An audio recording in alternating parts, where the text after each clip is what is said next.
Hi,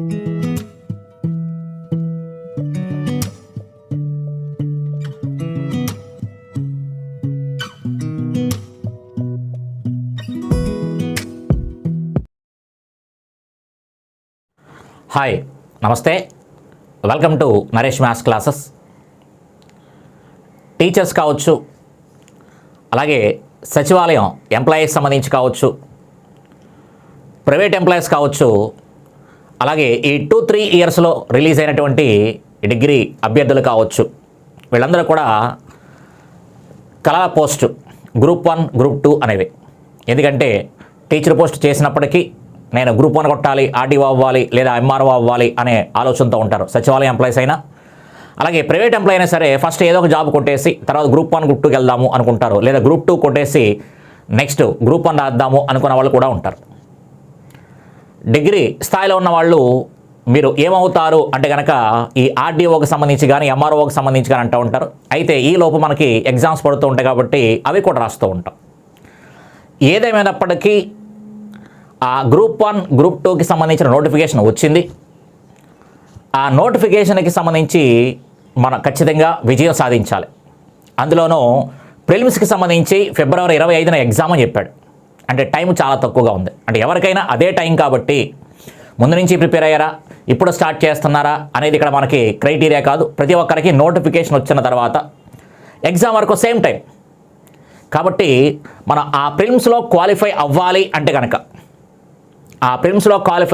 అంటే కనుక ఖచ్చితంగా ఎలాంటి అభ్యర్థి అయినా ఎప్పటి నుంచి ప్రిపేర్ అయినా సరే తప్పనిసరిగా మనం ముందు నుంచి గత సంవత్సర కాలం నుంచి ప్రిపేర్ అవుతున్నాము, గత 2 ఇయర్స్ నుంచి ప్రిపేర్ అవుతున్నాము, లేటెస్ట్గా నోటిఫికేషన్ వచ్చిన తర్వాత ప్రిపేర్ అయ్యాము అని చెప్పేసి మనం ఏదైతే డైలాగ్స్ మనం మాట్లాడుతూ ఉంటామో ఏ క్యాండిడేట్ అయినా సరే ఖచ్చితంగా ప్రీవియస్ పేపర్స్ అనేవి ఫాలో అవ్వకుండా ప్రిపేర్ అయితే కనుక ప్రిపేర్ అయితే ఖచ్చితంగా ఎలాంటి అభ్యర్థి అయినా సరే ఖచ్చితంగా సక్సెస్ సాధించలేడు. ఇక్కడ గ్రూప్ 1, గ్రూప్ 2 అనే కాదు, ఈవెన్ సివిల్స్ ఎగ్జామ్ తీసుకున్నా లేదా ఇంకా మిగతా ఎగ్జామ్స్ ఎస్ఐ కావచ్చు, అయిపోయినటువంటి ఎస్ఐ కావచ్చు, లేదా ఇతరత్ర ఎగ్జామ్స్ గ్రూప్ డి కావచ్చు, ఎస్ఎస్సి, జీడీ కావచ్చు, ప్రీవియస్ పేపర్స్ చూడకుండా ప్రీవియస్ పేపర్స్ని ఫాలో అవ్వకుండా ఎట్టి పరిస్థితుల్లో కూడా ఆయా ఎగ్జామ్స్ని క్రాక్ చేయడం అనేది ఇంపాసిబుల్. ఓకే, కాబట్టి ఒక 2-3 దెబ్బలు తిన్న తర్వాత మాత్రమే ప్రీవియస్ పేపర్ చూడాలి అనే ఆలోచన వస్తూ ఉంటుంది. అందుకని ప్రిపరేషన్ విత్ ప్రీవియస్ పేపర్స్ అని చెప్పుకోవచ్చు. మనం ఎప్పుడైనా ఏ ఎగ్జామ్ అయినా సరే ఖచ్చితంగా సక్సెస్ అవ్వాలి అంటే కనుక ప్రీవియస్ పేపర్స్ చూడాల్సిందే. ప్రీవియస్ పేపర్స్ ఆధారంగానే మన ప్రిపరేషన్ అనేది స్టార్ట్ చేయాలి ఖచ్చితంగానే. ఎందుకని అంటే కనుక అవి మనం వెళ్ళే మార్గాన్ని పూలబాట వేస్తాయి అన్నమాట. అంటే ఏం చదవకూడదు అని తెలియజేస్తాయి.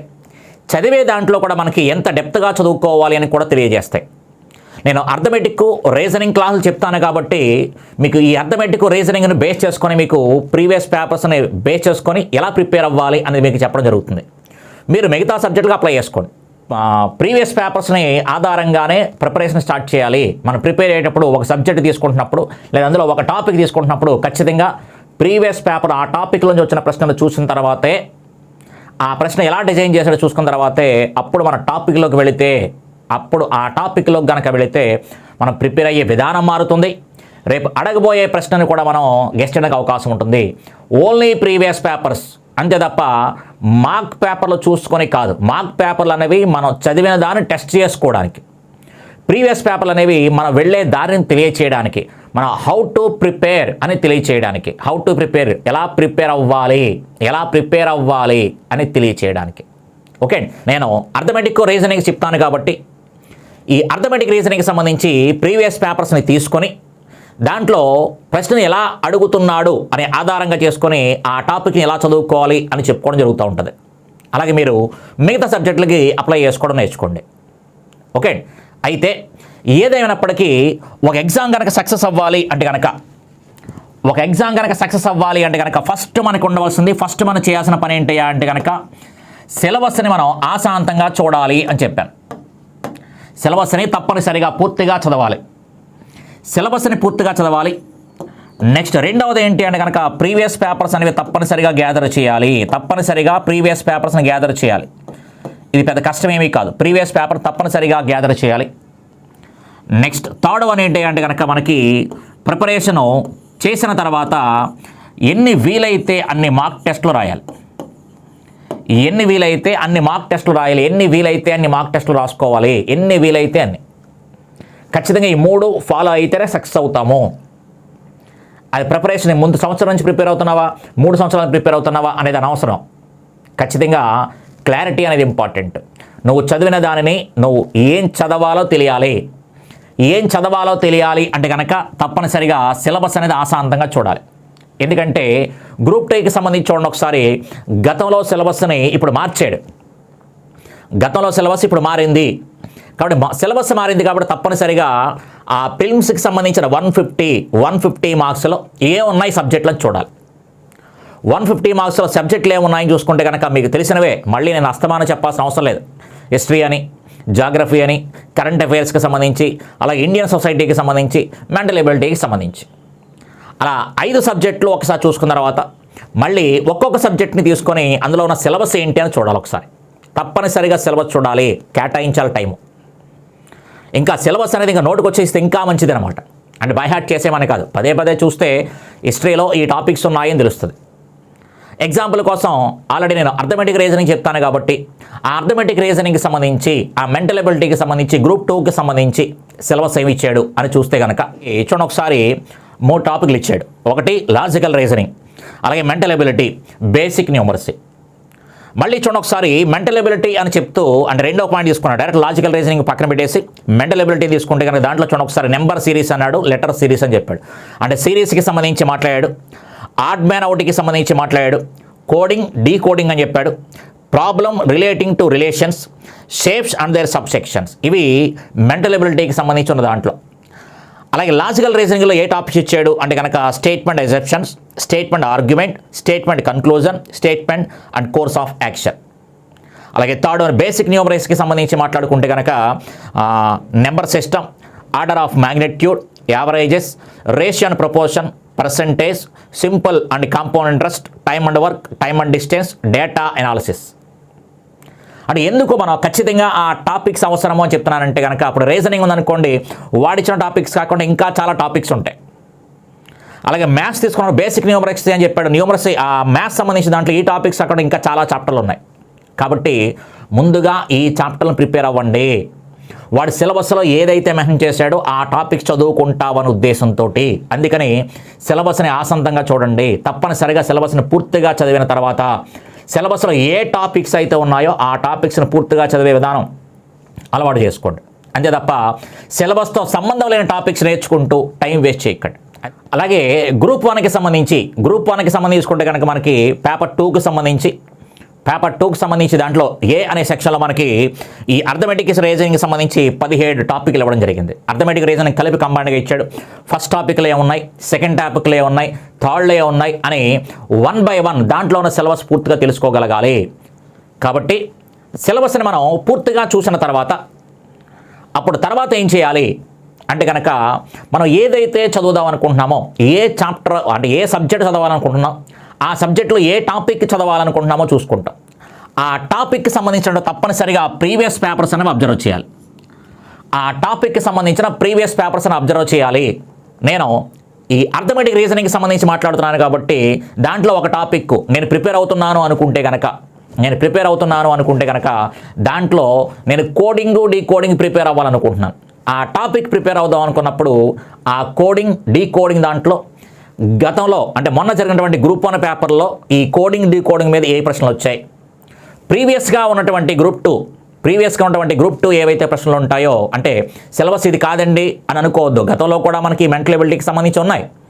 అందుకని గతంలో ఉన్నటువంటి ప్రీవియస్ పేపర్స్లో గ్రూప్ 2లో ఏ రకమైన ప్రశ్నలు ఇచ్చాడని ఈ కోడింగ్, డీకోడింగ్కి సంబంధించి ఈ ప్రీవియస్ పేపర్లు మనం అబ్జర్వ్ చేయాలి. ఓకే, ఎందుకంటే మనకి ఈ మెంటల్ ఎబిలిటీ కావచ్చు, ఈ సబ్జెక్టులన్నీ కూడా చాలా అన్ని ఎగ్జామ్స్లోనే ఉంటాయి. కానీ అక్కడ జాగ్రత్తగా గమనించాల్సింది ఏంటంటే కనుక ఏపీపీఎస్సీ వాడి స్థాయి ఒకలా ఉంటుంది, యూపీఎస్సీ వాడి యొక్క స్థాయి ఒకలా ఉంటుంది, ఎస్ఐ రైల్వే బోర్డు యొక్క స్థాయి ఒకలా ఉంటుంది. సబ్జెక్ట్ అది అయినప్పటికీ ఆ స్థాయి అనేది కొంచెం డిఫరెంట్గా ఉంటుంది. కొంతమంది డైరెక్ట్ ప్రశ్నలు అడుగుతూ ఉంటారు, కొంతమంది ఎనలిటికల్గా ప్రశ్నలు అడగడానికి అవకాశాలు వస్తూ ఉంటాయి. అంటే నీ సామర్థ్యాన్ని పరీక్షించడానికి ఒక్కొక్కరిది ఒక్కొక్క స్టైల్ ఉంటుంది. అందుకని ఆ ఎగ్జామ్ తాలూకు ప్రీవియస్ పేపర్స్ అనేవి అబ్జర్వ్ చేయాలి తప్పనిసరిగా. ఎగ్జామ్ సక్సెస్ అవ్వాలి అంటే కనుక ప్రీవియస్ పేపర్స్ అబ్జర్వ్ చేయాల్సిందే. వాడు ప్రశ్నను ఏ స్థాయిలో అడుగుతున్నాడు, ఎలా అడుగుతున్నాడు. ఓకే మిత్రమా, ఆల్రెడీ నువ్వు చాలాసార్లు ప్రిపేర్ అయి ఉంటావు. రాసిన ఫస్ట్ ఎగ్జామ్ ఎందుకు సక్సెస్ అవ్వలేదు, ఎంతవరకు ఎందుకు ప్రిపేర్ అవుతూనే ఉన్నావు అంటే కనుక ఎగ్జామ్ రాసినోడు తెలుస్తుంది నొప్పేది. ఓకే మేము రాసేమో, మేము ఆల్రెడీ సక్సెస్ అయి ఉన్నాం కాబట్టి మీకు అన్నిసార్లు చెప్పడం. ఓకే పైగా ఏదో జనరల్గా ఉట్టి మాటలు మాట్లాడుతూ ఉన్నాం అనుకోండి, ఇది వేస్ట్. కాబట్టి ఖచ్చితంగా మేము ఫాలో అయ్యాం కాబట్టి, మేము సక్సెస్ అయ్యి ఉన్నాం కాబట్టి మీకు ఈ 4 మాటలు చెప్పడానికి అవకాశం ఉంది. ఆ కాన్ఫిడెంట్తో నేను చెప్పగలుగుతున్నాను ఆ విషయంలో. ఓకే కాబట్టి తప్పనిసరిగా ప్రీవియస్ పేపర్స్ అనేవి కీ రోల్, చాలా చాలా చాలా చాలా అవసరం. సివిల్స్ కూడా ఏ క్యాండిడేట్నే అడుగు చూడండి ఒకసారి, ప్రీవియస్ పేపర్స్ గురించి మాట్లాడతారు. లేదా ఈ గ్రూప్ 1 గ్రూప్ 2 కూడా ఏ క్యాండిడేట్ని అడుగు చూడండి ఒకసారి, గతంలో కొట్టినటువంటి క్యాండిడేట్స్ ఖచ్చితంగా ఈ గ్రూప్ 1 గ్రూప్ 2 గురించి మాట్లాడతారు. సరే ఖచ్చితంగా ఈ ప్రీవియస్ పేపర్స్ గురించి మాట్లాడతారు. ప్రీవియస్ పేపర్ చూడకుండా ప్రిపరేషన్ అనేది స్టార్ట్ చేయడానికి వీల్లేదు. ఓకే ఖచ్చితంగా ప్రీవియస్ పేపర్స్ని వాచ్ చేస్తూ ఉండాలి. అలాగే ఈ ప్రిపరేషన్ అయిన తర్వాత రెండోసారి రివిజన్, మూడోసారి రివిజన్ అలా చేయకూడదు. ఒకసారి ప్రిపరేషన్ అయిపోయిన తర్వాత తప్పనిసరిగా మనం ఏం చేయాలి అంటే కనుక త్రూ మార్క్ టెస్ట్ల ద్వారా మనం ఏదైతే మనం చదువుకుంటున్నామో దాన్ని రివిజన్ చేసుకునే ప్రయత్నం చేయాలి. ఖచ్చితంగా మార్నింగ్ లేవడం, ఒక టెస్ట్ రాసుకోవడం, టెస్ట్ రాసిన తర్వాత ఎన్ని మార్కులు వచ్చాయో చూసుకోవడం, పోయినటువంటి టాపిక్స్ దేంట్లో పోయినాయి అని చూసుకొని ఆ ఏరియా దగ్గరికి వెళ్ళి చూసుకోవాలి. ఉదాహరణకి నువ్వు టెస్ట్ రాసావు, ఒక మార్క్ టెస్ట్ రాసిన తర్వాత ఆ మార్క్ టెస్ట్లో హిస్టరీకి సంబంధించి హరప్పా సివిలేషన్లో మనకి పోయింది, హరప్పా నాగరికతకు సంబంధించి బిట్టిపోయింది అనుకోండి, ఆ హరప్పా నాగరికతకు సంబంధించి మొత్తం అంతా ఒక్కసారి రివిజన్ చేసుకోవాలి, ఆల్రెడీ చదువు ఉన్నావు కాబట్టి. లేదా మొఘల్ సామ్రాజ్యానికి సంబంధించి బిట్టిపోయింది అనుకోండి, అందులో మళ్ళీ ఏదో ఒక టాపిక్ అక్బర్కి సంబంధించి మనకి బిట్టిపోయింది అనుకోండి, అక్బర్కి సంబంధించిన పూర్తిగా చదవాలి, ఆ ఒక్క బిట్టే కాకుండా. ఓకే అలాగే చదివేటప్పుడు కన్ఫ్యూజన్ అయి బిట్టిపోయిందా, చదవక బిట్టిపోయిందా, అది కూడా మనకు అవసరం. కన్ఫ్యూజన్ అవుతాం కొంతమంది, ఎందుకంటే ఇదా అని కన్ఫ్యూజన్ అవుతూ ఉంటాం. అలా కన్ఫ్యూజన్ అయిపోయిందా, లేదు అనుకుంటే కనుక బిట్టు అసలు చదవకుండా పోయిందంటే మనం చదివిన దాంట్లో అసలు ఆ పాయింటే లేదు, ఆ పాయింట్ లేకపోవడం వల్ల మనకి బిట్టు కూడా పోతూ ఉంటుంది. అలా బిట్టిపోయిందా నువ్వు తెలుసుకోవడానికి అవకాశం వస్తుంది. అందుకని మార్క్ టెస్ట్లో ఓకే అంటే దీంట్లో మనం చెక్ చేసుకుంటాం, ఇది మనం ఎలా వెళ్ళాలో చెప్తాయి, మనం ఇది ఎంతవరకు నేర్చుకున్నామో అనేది తెలియజేస్తాయి, రెండింటికి తేడా. కాబట్టి ఏ ఎగ్జామ్ అయినా రేపు సివిల్స్కి సంబంధించి ఖచ్చితంగా ఇలా ప్రిపేర్ అవ్వండి అని చెప్పాలి సార్, ఈ 3 పాయింట్లే. అందుకని మనం ఏం చెప్పుకుంటున్నామంటే కనుక ప్రిపరేషన్ విత్ ప్రీవియస్ పేపర్స్ అని మాట్లాడుకుంటున్నాం. ప్రిపరేషన్ విత్ ప్రీవియస్ పేపర్స్, ఖచ్చితంగా ప్రీవియస్ పేపర్స్ని ఫాలో అవుతూనే మనం ఈ ప్రిపరేషన్ అనేది కొనసాగించాలి. లేదు అనుకుంటే కనుక మన దగ్గర ఎంత నాలెడ్జ్ ఉన్నా సరే ఎగ్జామ్ యొక్క స్థాయిని గ్రహించలేక మన మార్కులు పోగొట్టుకోవడానికి అవకాశం వస్తుంది. దానికి ఎగ్జాంపుల్ కింద నేను చెప్పాను ఆల్రెడీ, అర్థమెటిక్ రీజనింగ్ చెప్తూ ఉంటాను కాబట్టి దాంట్లో ఒక టాపిక్ తీసుకొని వాడు గతంలో ఇచ్చినటువంటి ప్రశ్నని తీసుకొని మనం డిస్కస్ చేసుకోగలిగితే అప్పుడు ఖచ్చితంగా మన యొక్క నేను ఏది చెప్పదలుచుకున్నాను అనేది నీకు క్లియర్గా అర్థమవుతూ ఉంటుంది. ఓకే అంటే త్రూ ప్రాక్టికల్ ద్వారా మనం నేర్చుకోగలిగితే కనుక ఖచ్చితంగా నేను చెప్పే మాటకి బలం చేకూరుతుంది, నీకు కూడా లోపలికి చాలా బలంగా వెళుతుంది. ఓకే ఏదో చదివేమో పుస్తకాలు 5 రకాల పుస్తకాలు కొనేసేమో చదువుకుంటున్నాము అనుకుంటే కనుక టైం వేస్ట్ అవుతుందండి. ఓకే మనకి నెంబర్ ఆఫ్ వీడియోస్ వస్తూ ఉంటాయి, అలా ప్రిపేర్ అవ్వండి ఇలా ప్రిపేర్ అవ్వడం వస్తూ ఉంటాయి, కాదన్నాం. ఓకే ఎంతమంది చెప్పినా వాళ్ళ యొక్క అనుభవాల ఆధారంగా మాట్లాడుతూ ఉంటారు. ఆ అనుభవాల్లో నీకు బాగా పని చేస్తుంది అనుకుంటే ఖచ్చితంగా ఉపయోగించుకోవచ్చు, మనం సక్సెస్ అవుతాము అనుకుంటే కనుక ఖచ్చితంగా ఉపయోగించుకోవచ్చు. ఎందుకంటే మనం ప్రతి ఒక్కరూ వాళ్ళ యొక్క వాళ్ళ అనుభవం ద్వారా మనకి 4 విషయాలు చెప్తూ ఉంటారు. ఆ 4 ముక్కలు మనకు నచ్చాయనుకోండి, తీసుకోండి, ఉపయోగించుకోండి, సక్సెస్ అవ్వండి. అయితే చెప్పే వ్యక్తి చాలా ఇంపార్టెంట్. అందులో మీరు రాసే ఎగ్జాము గ్రూప్ 1 గ్రూప్ 2కి సంబంధించి అది మరి కింది స్థాయి ఎగ్జామ్ ఏం కాదు. ఆల్మోస్ట్ ఆ ఎగ్జామ్కైనా సరే మనం ఉద్యోగానికి సంబంధించింది ఏది మంచి ఏది చెడు అనేది డిసైడ్ చేసుకోలేని స్థితిలో నువ్వు లేవు. ఏది మంచో నీకు తెలుసు, ఏది చెడో నీకు తెలుసు, ఎవరు ఏం చెప్తున్నారో కూడా నీకు తెలుసు, ఎందుకు చెప్తున్నారో కూడా తెలుసు. కాబట్టి చెప్పే 4 విషయాలు ఎవరు చెప్పినా అందులో మనకి పనికొచ్చే విషయాలు అయితే కనుక తప్పనిసరిగా పాటించే ప్రయత్నం చేయండి. మనకి గతంలో అంటే లేటెస్ట్గా జరిగిన జనవరిలో గ్రూప్ 1 ఎగ్జామ్ కూడా జరిగింది ఏపీపీఎస్సీకి సంబంధించి. ఆ గ్రూప్ 1కి సంబంధించి ఒక ప్రశ్నని తీసుకున్నట్టయితే కనుక వాడు అడిగిన విధానం తెలుస్తుంది. ఆ గ్రూప్ 1 ఎవరైతే ప్రిపేర్ అవుతున్నారో వాళ్ళు ఏం చేయాలి అంటే కనుక లాస్ట్ టైం జరిగినటువంటి గ్రూప్ 1 పేపర్ని వాడిచ్చినటువంటి సిలబస్ని కంపేర్ చేసుకుని ఒకసారి అన్నిటినీ ఫాలో అయ్యాడా లేదా చూసుకొని ఒకసారి అవుట్ ఆఫ్ ఏదైనా ఉందో చెక్ చేసుకోండి. అంటే ఎందుకు ఈ పదం వాడాను అంటే కనుక సార్ పలానా టాపిక్లోంచి ప్రశ్నలు వస్తాయా అని నన్ను ఎక్కువగా ఫోన్ చేసి అడుగుతూ ఉంటారు. వాడు సిలబస్లో ఏది మెన్షన్ చేశాడో సాధ్యమైనంత వరకు అందులోంచే వస్తుంది. ఇన్ కేస్ ఎడిషనల్గా వస్తే కనుక తెలియదే ఉంది కేసేస్తూ ఉంటారు. ఓకే, అయినప్పటికీ దానికి కూడా సిద్ధపడాలి అనుకుంటే ముందు ఇచ్చింది చదవండి, ఇచ్చిన సిలబస్ని మనం పూర్తి చేయండి, తర్వాత ఎడిషనల్గా ఆలోచించండి. ఓకే, ఉన్నదాన్ని గురించి మనం వదిలేసి లేని దానికోసం ఆలోచించడం వల్ల టైం వేస్ట్. కాబట్టి మనం ఏదైతే ప్రిపేర్ అవ్వాలనుకుంటున్నామో వాడు ఏదైతే సిలబస్లో ఇచ్చాడో ఆ సిలబస్ని పూర్తిగా చదివే ప్రయత్నం చేయండి. దాని గురించి విభిన్నంగా ఆలోచించండి, వద్దని లేదు. ఓకే, లేని టాపిక్లకు సంబంధించి మనం ఎక్కువ ఆవేశపడుతూ ఉంటాం. ప్రిపేర్ అవ్వండి కావాలనుకుంటే వద్దని లేదు, అది కూడా ప్రిపేర్ అవ్వండి ఎప్పుడు వాడిచ్చిన సిలబస్ని పూర్తిగా వచ్చిన తర్వాత.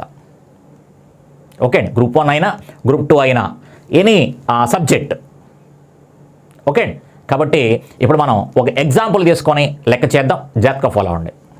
ఒక ఫస్ట్ టాపిక్ మెంటల్ అబిలిటీకి సంబంధించి, అంటే ఎప్పుడు అర్థమెటిక్ ఎలా చెప్తున్నాం కాబట్టి ఈరోజు రీజనింగ్కి సంబంధించి లెటర్ సిరీస్ అనే పాయింట్ని ఆధారంగా చేసుకొని గతంలో ఇచ్చిన అంటే గ్రూప్ 1 పేపర్ లాస్ట్ టైం జరిగినటువంటి గ్రూప్ 1 పేపర్ తీసుకొని దాంట్లో ఇచ్చిన ప్రశ్న ఆధారంగా వాడు ఏ స్థాయిలో అడిగాడు అని మనకు కూడా తెలియచేయడానికి అవకాశం ఉంటుంది. అంటే ఎందుకు ఈ పదం వాడుతున్నాము అంటే ఎందుకు ఈ పదం వాడాము అంటే కనుక సాధారణంగా మనకి ఈ లెటర్ సిరీస్ అనగానే ఏ అంటే 1, బి అంటే కనుక 2, సి 3, డి 4, అలా జెడ్ అంటే 26, ఏ నుంచి జెడ్ వరకు మనకి 1 2 3 4 5 అలా అప్ టు 26 వరకు నెంబర్స్ తెలుసు. అలాగే రివర్స్ ఆర్డర్లో ప్రిపేర్ అయిన తర్వాత రివర్స్ ఆర్డర్లో కూడా మనకు తెలుస్తాయి. ఏంటది అంటే కనుక జెడ్ అంటే 1, వై అంటే 2, అలాగే ఎక్స్ ఎక్స్ అంటే కనుక 3 అని చెప్పేసి అంటాం. అలాగే ఆపోజిట్ లెటర్స్ పి అంటే కనుక పి అంటే మనం యాజ్ యూజువల్ లెక్క పెట్టుకున్నాం అనుకో, ఇటు సైడ్ నుంచి లెక్క పెడితే కనుక 16 వస్తుంది, అటు సైడ్ లెక్క పెడితే కనుక 11 వస్తుంది అని చెప్పేసి అంటాం. ఆర్ అన్నాం అనుకోండి, మనం ఫస్ట్ నుంచి లెక్క పెట్టుకుంటూ వస్తే కనుక 18 అని చెప్తాము, అటు సైడ్ లెక్క వస్తే కనుక మనకి 9 అని చెప్తాం. అలా మనకి హ్యాపీగా చెప్పడం వచ్చు, ఎందుకంటే ఈ ముందు నుంచి వెనక నుంచి నెంబరు చెప్పగలిగే కెపాసిటీ తెచ్చుకుంటాము. అది ఎలా అనేది క్లాసులో కూడా చూసుకుంటాం, కాదంటలేదు. అలాగే ఆపోజిట్ లెటర్స్ ఏమున్నాయి, పీకి ఆపోజిట్ లెటర్ ఏముంది కే అని చెప్తాం. అలాగే ఆర్కి ఆపోజిట్ లెటర్ ఏముంది ఐ అని చెప్తాం. వీటిని ఆపోజిట్ లెటర్స్ అంటాం. ఈ 2 లెటర్స్ యొక్క నెంబర్స్ కానీ కలిపితే 27 వస్తుంది, వాటిని ఆపోజిట్ లెటర్స్ అంటాము. ఇవన్నీ మనం నేర్చుకున్నవే. కానీ వాడు ప్రశ్న అడిగిన విధానం గమనించండి ఒకసారి. ఎప్పుడైతే మన ప్రశ్న చూసామో ఓకే నేను నేర్చుకున్నది ఇది, వాడు అడిగిన ప్రశ్న గమనించి ఒకసారి. English alphabets A to Z are numbered with the first 26 consecutive prime numbers. If PQR is equal to 519, UVW 705, then what is JKL equal to? ఆంగ్ల వర్ణమాలలో ఏ నుండి జెడ్ వరకు మొదటి 26 వరుస ప్రధాన సంఖ్యలతో లెక్కించబడ్డాయి. 26 వరుస ప్రధాన సంఖ్యలతో లెక్కించబడ్డాయి. జాగ్రత్తగా గమనించాలి. వరుస ప్రధాన సంఖ్యలతో లెక్కించబడ్డాయని చెప్పాడు. జనరల్గా నువ్వు ఎన్ని పుస్తకాలు ఓపెన్ చేసుకున్నా, ఎంతమంది మాట్లాడినా ఖచ్చితంగా ఏ అంటే 1, బి అంటే 2, సి అంటే 3, అలాగే జెడ్ నుంచి రివర్స్ అక్షరాలు, అలాగే ఆపోజిట్ అక్షరాలు ఏమున్నాయి, ఇలా మనం మాట్లాడుతూ లెక్కలు చేసుకుంటూ ఉంటాం. వాడు లెటర్ సిరీస్కి సంబంధించి కావచ్చు, ఆ లెటర్స్కి సంబంధించిన అన్ని రకాల మోడల్ కూడా నేర్చుకుంటూ ఉంటాం. కానీ ఇక్కడ ప్రశ్న గమనించిన ఒకసారి, ప్రధాన సంఖ్యలతో సూచించబడ్డాయి అన్నాడు. ఓకే, ఈ ప్రశ్నను మనం ముందే ప్రీవియస్ పేపర్ చూడడం వల్ల ఏమవుతుంది, ఇలాంటి ప్రశ్నలు నువ్వు చాలా ఆలోచించుకోవచ్చు. ఎగ్జామ్ హాల్లో ప్యానిక్ కావాల్సిన అవసరం లేదు, ప్యానిక్ అయిపోతూ ఉంటాం, అలాంటి అవసరం లేకుండా ఉంటుంది. అలాగే ఏపీపీఎస్సీకి సంబంధించి మరొక దారుణమైన నిజమేంటి అంటే ట్రాన్స్లేషన్ ప్రాబ్లం చాలా ఉంటుంది. ఎస్పెషల్లీ తెలుగు మీడియంలో ప్రశ్న చదివితే బహుశా ఇక్కడ అర్థమైపోయి ఉండొచ్చు. 90% ప్రశ్నలు తెలుగు మీడియంలో అర్థం కావండి. మరి అదేంటో కారణం ఏంటంటే ట్రూ ట్రాన్స్లేషన్. ఒక పనిని అని చెప్పడం కోసం పని ఒకటి అని రాస్తున్నాడు. ఒక వ్యక్తి అని చెప్పడం కోసం 1 person అంటాడు, వ్యక్తి ఒకటి అని రాస్తూ ఉంటాడు. మరి ఎక్కడి నుంచి తెస్తున్నాడో తెలియదు కానీ ఏపీపీఎస్సీకి ఉండే మేజర్ ప్రాబ్లం అది, ట్రాన్స్లేషన్ ప్రాబ్లం. అవసరమైతే ఇంగ్లీష్లో చదివే ప్రయత్నం చేస్తూ ఉండండి. ఓకే, కాబట్టి ఇది ముందుగా మీకు ఆ పాయింట్ చెప్పాలి తప్పనిసరిగా. ఇది రేపు ఎగ్జామ్ అయిన తర్వాత ఎప్పుడూ చెప్పే మొక్క ఎనాలిసిస్ చేసేటప్పుడు ట్రాన్స్లేషన్ తప్పులు ఉంటున్నాయి చూసుకోండి. ట్రాన్స్లేషన్ తప్పులంటే ట్రూ ట్రాన్స్లేషన్ జై గూగుల్ దల్ అనమాట. ఇప్పుడు పర్లేదు, బాగా అప్డేట్ అయింది మనకి. ఓకే, ఇది లాస్ట్ టైం జరిగిన ఎగ్జామ్ పేపర్ చూడండి ఒకసారి, తెలుగు మీడియం తీసి చదవండి. వీటన్నిటికీ మనకి సమాధానాలు దొరుకుతూ ఉంటాయి ప్రిపేర్ అయ్యేటప్పుడు. ఓకే, ట్రాన్స్లేషన్ ప్రాబ్లం కూడా చాలా డిఫరెంట్గా ఉంటుంది. అంటే అక్కడ చదివే ప్రశ్న చాలా డిఫరెంట్గా ఇస్తూ ఉంటాడు. మనకు తెలుగులో కూడా అర్థం కాదు అదేంటో. మనం ఇంగ్లీషు రాక మనం తెలుగులో రాస్తూ ఉంటే ఆ తెలుగు అర్థం కాకుండా ఇస్తూ ఉంటాడు. అందుకని ప్రీవియస్ పేపర్లు అబ్జర్వ్ చేసి చూడండి ఒకసారి. అందుకని వాటి మీద కూడా కొంచెం మనకు అవగాహన వస్తుంది, కొంచెం ఇంగ్లీష్ వైపు కూడా మనం వెళ్ళడానికి అవకాశం వస్తుంది. ఓకే, అందుకని ప్రశ్న గమనించి ఉంటారు అక్కడ. ఈ లెటర్ సిరీస్కి సంబంధించి రెగ్యులర్ ప్రశ్నకి కొంచెం రెగ్యులర్గా 1 2 3 4 అని కాకుండా ప్రధాన సంఖ్యలతో లింక్ చేస్తూ మాట్లాడాడు. ప్రధాన సంఖ్యలతోటి మనకు లింక్ చేస్తూ మాట్లాడాడు అంటే మనం ఏ నుంచి జెడ్ వరకు లెటర్స్ రాసుకుంటే కనుక ఏ నుంచి జెడ్ వరకు కనుక లెటర్స్ కనుక రాసుకుంటే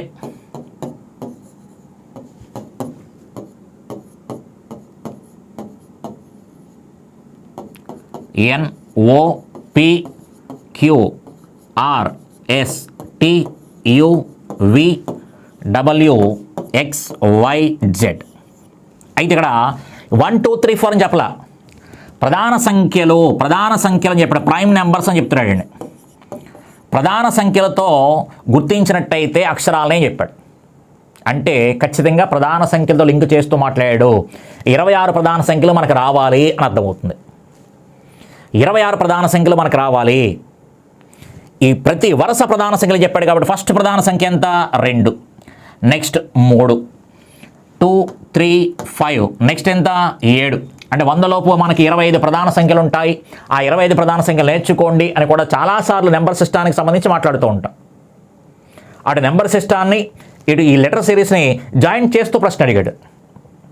అందుకని ప్రీవియస్ పేపర్ చూస్తే రేపు ఎగ్జామ్లో ప్యానిక్ అవ్వం. ఎప్పుడు తారచబడే ప్రశ్న కాకుండా డిఫరెంట్ ప్రశ్నలు కూడా కనిపిస్తూ ఉంటాయి. ఓకే అండి, అది ప్రీవియస్ పేపర్ అబ్జర్వ్ చేస్తున్నప్పుడు లెటర్ సిరీస్లో ఒక 4 ప్రశ్నలు కనిపించాయి అనుకోండి ఎగ్జాంపుల్ కోసం మాట్లాడుతున్నాను, 4 ఇస్తారని కాదు, ఒకటే రావచ్చు. ఆ 4 ప్రశ్నల్లో ఒకటి నీకు అనుకూలంగా ఉంటుంది, మిగతా 3 డిఫరెంట్గా ఉండొచ్చు. 2 అనుకూలంగా ఉండొచ్చు, మిగతా 2 డిఫరెంట్గా ఉండొచ్చు.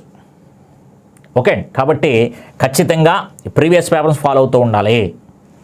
నెక్స్ట్ 2 3 5 7 11 13 17 19, నెక్స్ట్ 23 29 31, ఎల్ అనగానే 37 41 43. అంటే వరుస ప్రధాన సంఖ్యలు వస్తుంది చూడండి ఒకసారి. 47 53 59 61, నెక్స్ట్ 67 71 73 79, ఇంకా మనకి 83 18, నెక్స్ట్ 89 తర్వాత 97 101. ఇవి 26 ప్రధాన సంఖ్యలు. 26 ప్రధాన సంఖ్యలు అంటే 100 లోపు 25 ప్రధాన సంఖ్యలు ఉంటాయి నేర్చుకుంటాము, అది మనకు తెలిసిందే.